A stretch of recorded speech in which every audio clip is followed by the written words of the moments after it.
Hey guys, so today I want to do a quick little comparison here with the Galaxy S5 versus the HTC One M8. So start off with some of the key things here that you can see already from the start, some of the differences here. Of course, one of them, a big thing here with the HTC One M8 is that it is featuring speakers on the front side. So amazing sound here on the HTC One M8.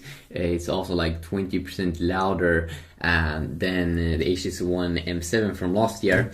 So of course that's a very big thing here. Speaking about display size, they should be about the same. Let's see here. Yeah, 5-inch on the HTC One M8, a little bit bigger from last year's model.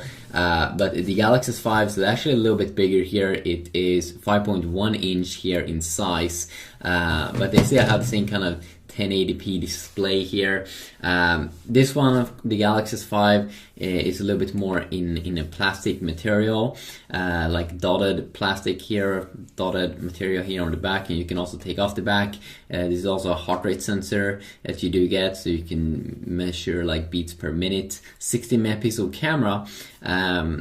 But yeah, definitely more of like a plastic feel to it. It's also water and dust resistant, which is a very big thing about this phone that's probably going to be a big seller.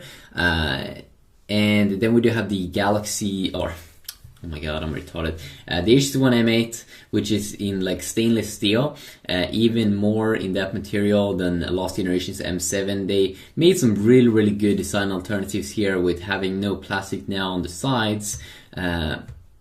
Kind of makes it feel like very nice quality. It's not water and dust resistant though, but it comes here also with a nice IR port here at the top, so you can use this as a remote controller. I also tried it with the Galaxy S5, and both works for my Samsung TV and my Boxer. And this one you can tweak. So it can work with like any IR remote from what I've seen, and that's very cool and impressive. But this material, I mean, just blows your mind when you look at it from the back. Wow. 4 megapixel camera though, which kind of sucks. A little bit low resolution. This is in depth, so more depth on pictures, which is nice. It doesn't have a heart rate sensor, but definitely a way better design than last year's model. I'm not sure why this one is not in the middle.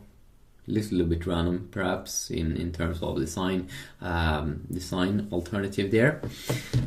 If we move on here and also look at some other things, of course, this one has a very cool feature where you can sometimes unlock it by swiping. Let's see. Yeah, you need to have it in your hand, it seems, to be able to pull that off. But yeah, we have Sense 6.0 here. We have the Samsung's TouchWiz UI. You can see both have quick toggles here. If you tap here, you have to tap 2 times. But here you can get a quick access in TouchWiz. And you also have Quick Connect S Finder and a quick brightness slider here, and then all of your other notifications. Which is quite nice, but if you want here, you can have even more quick toggles here, which is available. Pretty nice actually. If we check out, we both have a multitasking button. Here we do have 2 capacitive touch buttons on the Galaxy S5. Here we HTC skipped that and only have on-screen keys. So that basically means that the display size is probably like 4.7 inch or something. No, I mean like 4.85 inch or something, because this takes up a lot of screen space. While the Galaxy S5 with the 5.1 inch display, these keys are outside the display, so you get more display actually for the money, which is quite nice. But yeah, you have multitasking on both and a back key on both. They're locating here on the left side and here on the right side, but other than that, it's pretty cool actually. Both have a quick access also to Google Now if you hold in the home button, which could also be quite nice. And then of course we do have the page here with all of the apps. Here you go up and down, and for some reason I don't like it that much on the HTC One M8. Sometimes it feels a little bit weird to go up and down like this. It feels like it's a little bit easier here to just scroll through apps as I can here on the Galaxy S5. And that could just be a personal thing there that I do have that not other people might think of that much. Of course, there are big differences in apps like the camera app and such that I can probably go over more in detail in another little video.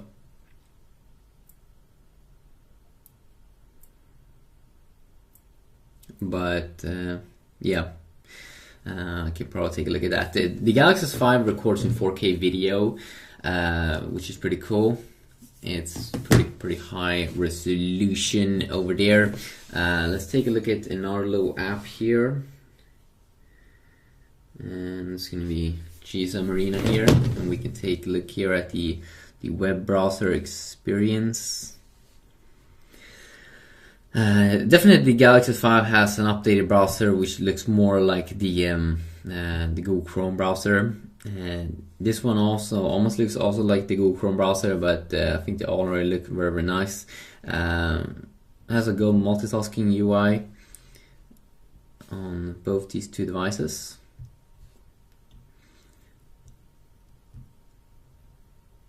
So you can see here when I zoom in, it will align the text.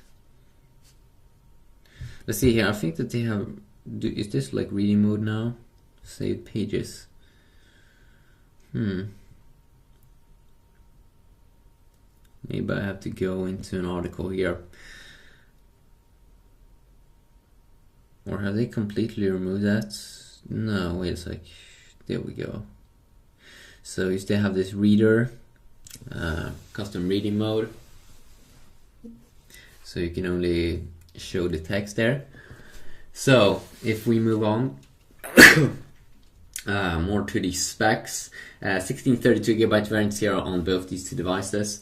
They both come with Google Glass 3, and yeah, well, 16 megapixel camera on the S5 versus the dual 4 megapixel camera on the HTC One M8. The heart rate sensor here that you do get with S Health. Let's see if we can find that one later.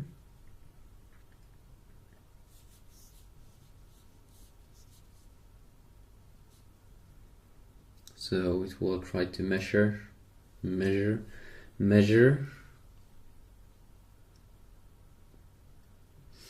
Oof, that's bad.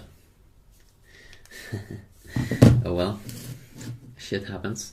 If we move, yeah, continue quad core. It's 2.3 GHz on the HTC One M8 versus the a little bit higher 2.5 GHz on the Galaxy S5. Both have Snapdragon 801, but it's the Qualcomm M78974AB version on the M8 versus the AC version on the S5. Not really sure if that's going to make a big difference. They have the same GPU, Adreno 330 on both, so that could be good there to know. Another little thing, if we look at the battery on the battery side here on these two phones, we can see that we get 2600 milliamp on the HTC One M8, same as with the Galaxy S4, I guess, and then the Galaxy S5 is getting 2800 milliamps, so 200 more extra milliamps there, which is quite nice. I definitely will do more videos with these two devices, going over specific things that the people are curious and interested in. Let's just see if we can find the speed test app here, for an example. I mean, we can just check that out pretty quick.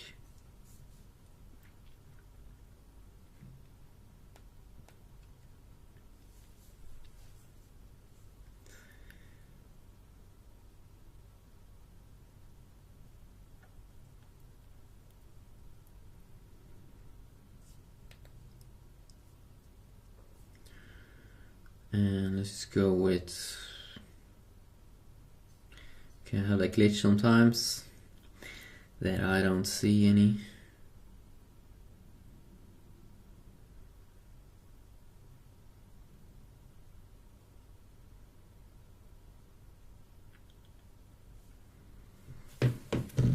Let's begin a quick test.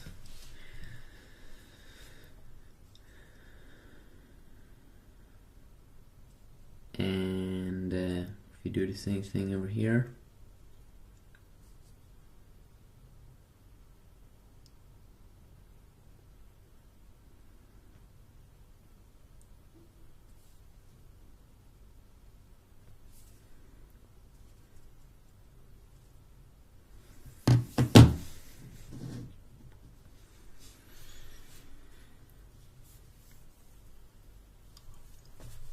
You can see we got a high score here. We are actually on the Galaxy 5, at least on the download side. That could be some fun things to know there about the speed. It's quite nice actually. It's quite an okay experience. And no, this is not over 4G. I just want to say also some things about the sound, the amazing sound on the HTC One M8 is amazing. It just blows my mind. It has also an amazing front-facing camera, which is 5 megapixel. Here on the S5, only 2 megapixel. But the sound just blows my mind when you play some games. It sounds really good. Or if you're gonna watch some movies or do some things like that. Of course, we have a remote app here for using it for your TV. If you have like a Samsung Smart TV or any other TV. Both have this, and both think it's kind of important to be able to control your TV with this. And I made a video about that, at least on the HTC One M8, controlling my TV with that one. But I also might do that with the Galaxy S5 because I can do the same thing with that phone. So that could be some fun things to compare. But I love both these two phones. Both I think are amazing actually, and it's really fun to see things move forward. I also want to show you pretty quick here the settings area here on the S5. It looks pretty cool here. Grid. Very cool. There's still tons of things that I haven't tried out that I want to try out more in the future. Also looks very nice here on the HTC One M8. So yeah, just quickly a video comparing them a little bit. It's hard to say which one I would prefer. I probably would prefer the S5 overall because I like the software updates and that it's water and dust resistant. That's really like a big thing for me probably, because that's like a security thing. But I mean, the sound is not as impressive. You have only a small speaker here, but overall I would say that the S5 is probably going to be my favorite one, and I also like the software a little bit more. But yeah, quick video.